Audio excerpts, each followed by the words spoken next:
क्रोध में भरी हुई देवी ने गदा की चोट से उद्भक्त का कचुमर निकाल डाला, भेंडी बाल से बास्कल को तथा बाणों से ताम्र और अंधक को मौत के घाट उतार दिया।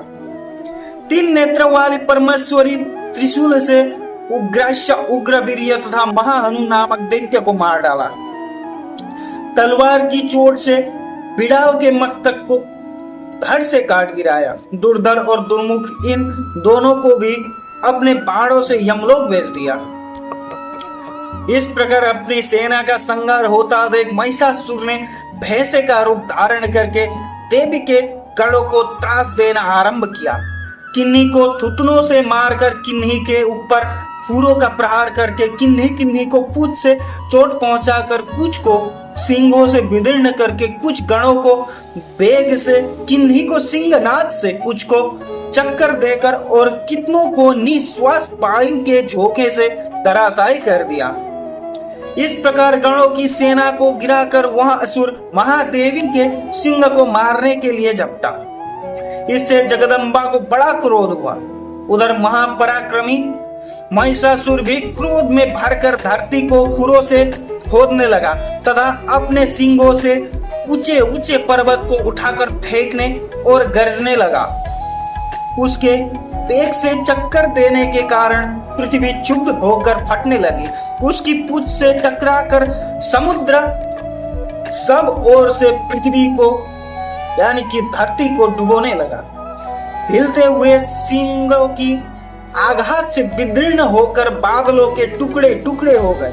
उसके श्वास की प्रचंड वायु के वेग से उड़े हुए सैकड़ों पर्वत आकाश से गिरने लगे। इस प्रकार क्रोध में भरे हुए उस महादैत्य को अपनी ओर आते देख चंडिका ने उसका वध करने के लिए महान क्रोध किया।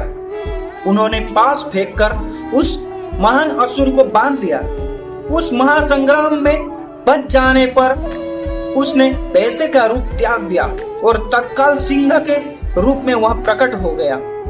उस अवस्था में जगदम्बा ज्यों ही उसका मस्तक काटने के लिए उद्यत हुई त्यों ही वह खड्गधारी पुरुष के रूप में दिखाई देने लगा। तब देवी ने तुरंत ही बाणों की वर्षा करके ढाल और तलवार के साथ उस पुरुष को भी बांध डाला। इतने में ही वह महान गजराज के रूप में परिणत हो गया तथा अपनी सूंड से देवी के विशाल सिंह को खींचने और गरजने लगा। खींचते समय देवी ने तलवार से उसकी सूंड काट डाली। तब उस महादैत्य ने पुनः भैंसे का शरीर धारण कर लिया और पहले की ही भांति चराचर प्राणियों सहित तीनों लोगों को व्याकुल करने लगा। तब क्रोध में भरी हुई जगन माता चंडिका बारंबार उत्तम मधु का पान करते और लाल आंखें करके हंसने लगी। उधर वह बल और पराक्रम के मद में उन्मत्त हुआ राक्षस गरजने लगा और अपने सिंगों से चंडी के ऊपर पर्वतों को फेंकने लगा। उस समय देवी अपने बाणों के समूह से उसके फेंके हुए पर्वतों को चूर्ण करती हुई बोली। बोलते समय उनका मुख मधु के मद से लाल हो रहा था और पानी लड़खड़ा रही थी। देवी ने कहा, ओ मूढ़, मैं जब तक मधु पीती हूं तब तक तू क्षण भर के लिए खूब गरज ले।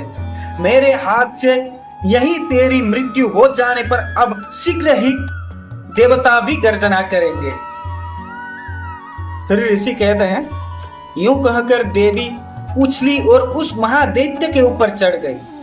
फिर अपने पैर से उसे दबाकर उन्होंने शूल से उसके कंठ में आघात किया। उनके पैर से दबा होने पर भी महिषासुर अपने मुख से यानी कि दूसरे रूप में बाहर होने लगा। अभी आधे शरीर से ही वह बाहर निकलने पाया था कि देवी ने अपने प्रभाव से उसे रोक दिया। आधा निकला होने पर भी वह महादैत्य देवी से युद्ध करने लगा। तब देवी ने बहुत बड़ी तलवार से उसका मस्तक काट गिराया।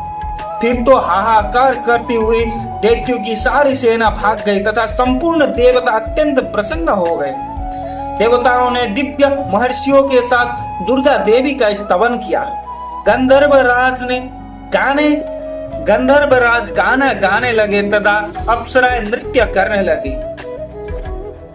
जय जय श्री मार्कंडेय पुराणे सावर्णिके मन्वन्तरे देवी महात्म्ये महिषासुर नाम तृतीयोत्सवः। जय दुर्गा माता। राधे राधे।